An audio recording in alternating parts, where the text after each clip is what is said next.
रुड़की में जिला कांग्रेस कमेटी रुड़की महानगर के तत्वाधान में राहुल गांधी के आह्वान पर छात्रों की गूंज कार्यक्रम का आयोजन किया गया। कार्यक्रम को पूरी तरह गैर राजनीतिक स्वरूप में आयोजित किया गया, जिसमें छात्रों की भविष्य शिक्षा व्यवस्था को लेकर चर्चा हुई। कार्यक्रम को संबोधित करते हुए जिला कांग्रेस अध्यक्ष राजेंद्र चौधरी एडवोकेट ने कहा कि छात्र और युवा किसी भी देश की सबसे बड़ी पूंजी और भविष्य होते हैं। उन्हें मजबूत, सक्षम और आत्मनिर्भर बनाना सरकार की जिम्मेदारी है, लेकिन दुर्भाग्य से आज देश की शिक्षा और भर्ती व्यवस्था जिन संस्थाओं पर योग्य छात्रों का चयन करने की जिम्मेदारी थी, वही पेपर लीक जैसी घटनाओं से लाखों युवाओं के सपनों के साथ खिलवाड़ हुआ। उन्होंने छात्रों से अपील की कि वे अपनी समस्याओं और अधिकारों की आवाज़ लोकतांत्रिक तरीके से समाज और सरकार तक मजबूती से पहुंचाएं। शिक्षाविद एवं इंजीनियर वैभव सैनी ने कहा कि भारत की शिक्षा और चयन प्रणाली का इतिहास काफ़ी पुराना है कि परीक्षा प्रणाली को पूरी तरह मजबूत, पारदर्शी, जवाबदेह और तकनीकी रूप से अधिक मजबूत बनाया जाए ताकि छात्रों का भविष्य सुरक्षित रह सके। पूर्व मेयर प्रत्याशी पूजा गुप्ता ने कहा कि देश के युवाओं और छात्राओं को गुणवत्तापूर्ण शिक्षा, समान अवसर और सुरक्षित भविष्य मिलना चाहिए। शिक्षा केवल डिग्री हासिल करने का माध्यम नहीं, बल्कि राष्ट्र निर्माण की सबसे मजबूत नींव है।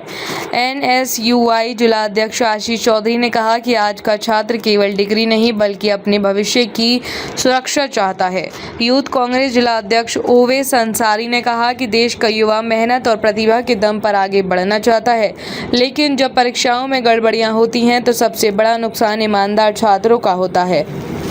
प्रणय प्रताप ने कहा कि छात्रों की आवाज़ को दबाने के बजाय उसे सुना जाना चाहिए। युवाओं के सुझावों और समस्याओं को नीति निर्माण का हिस्सा बनाया जाए। कार्यक्रम में बड़ी संख्या में छात्र छात्राओं ने भाग लिया। इस अवसर पर जिला कांग्रेस कमेटी रुड़की के वरिष्ठ नेता डॉक्टर हरविंदर सिंह, अजय चौधरी, संजय गुड्डू, पूर्व पार्षद मदन लाल सिंह बढ़ाना, मोहित त्यागी, उम्मेद गाजी, हिमांशु चौधरी, लवी त्यागी, ब्लॉक अध्यक्ष नीरज सैनी, रिजवान अहमद, सलमान खान, इरशाद मीर, नूर आलम, नूर मलिक, सुशील कश्यप, समीर खान आदि मौजूद रहे।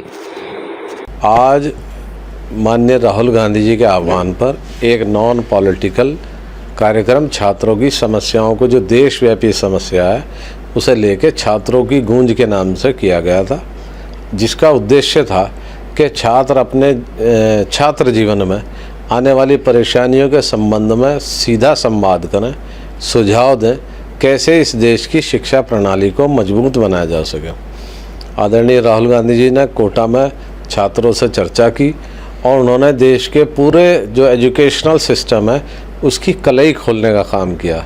कैसे इस देश की युवा शक्ति को, छात्रों को बेरोजगार किया जा रहा है, कैसे उनके साथ छलावा किया जा रहा है, कैसे पेपर लीक वो लोग करवा रहे हैं जिनकी जिम्मेदारी उसे निष्पक्षता और पारदर्शिता के साथ कराने की जिम्मेदारी थी, वो लोग अपने कर्तव्य का निर्वहन नहीं कर रहे हैं। कितने दिन का कार्यक्रम? आज़ाद भारत में पहली बार ऐसा हुआ कि परीक्षा जो है वो एक NGO के माध्यम से कराई जा रही है। ये हमारा कार्यक्रम लगातार 10 जुलाई तक चलेगा और हम देश में एक ऐसा माहौल बनाएंगे जिसमें छात्रों को लगे कि उनकी बात सुनी जा रही है।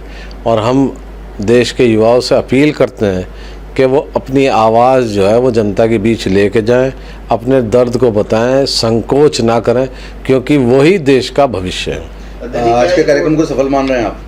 आज का कार्यक्रम हाँ बेहद सफल, बढ़िया। इतनी गर्मी थी, मुहर्रम का दिन था, छुट्टी थी, प्रशासन का दबाव था, उसके बाद भी 60-70 छात्र जो हैं उपस्थित हुए। ये हमारा कहना ही है। दबाव आपने कहा प्रशासन का दबाव था, दबाव किस तरह की था? प्रशासन ने प्रयास किया कि वहाँ छात्रों को रोका जाए, जो इंस्टीट्यूट था उस पर दबाव बनाने का प्रयास किया। हमारा कहना कुछ और है, प्रशासन अपना काम करे, हम अपना काम करेंगे। हम छात्रों के बीच एक मैसेज देना चाहते हैं कि भारत की सरकार को उनके साथ खड़ा होना चाहिए था। अगर सरकार खड़ी नहीं हो रही तो हम खड़े होंगे। हम उनके दर्द को समझते हैं, हम उनके दर्द का निवारण करेंगे, हम उनका सहयोग करेंगे, हम उन्हें जान नहीं देने देंगे। आपने कोचिंग सेंटर चुने हैं, बहुत यूनिवर्सिटी है। छात्रों की गूंज नाम का एक कार्यक्रम है, जो कि जब हमारी नीट की परीक्षा हुई थी और हमारे प्रदेश और देश में जो छात्रों की बदहाली है उसको लेकर ये प्रोग्राम रखा गया है। इसमें हमारे राहुल जी ने एक बहुत बड़ा प्रोग्राम इससे पहले भी किया था, जो एक मार्गदर्शक प्रोग्राम साबित हुआ, जिसमें प्रत्येक छात्र ने सम्मिलित हुआ हर एक छात्र, और छात्रों के मन की बात राहुल गांधी जी ने पूरे देश के सामने रखी। तो आज उसी के परिप्रेक्ष्य में हर एक ज़िले में, हर एक ऑर्गेनाइजेशनल ज़िले में ये छात्रों की गूंज जो कार्यक्रम है वो रखा जा रहा है, और देश की बात जनता तक पहुंचाई जा रही है, और धर्मेंद्र प्रधान जी का इस्तीफे की मांग करी गई है।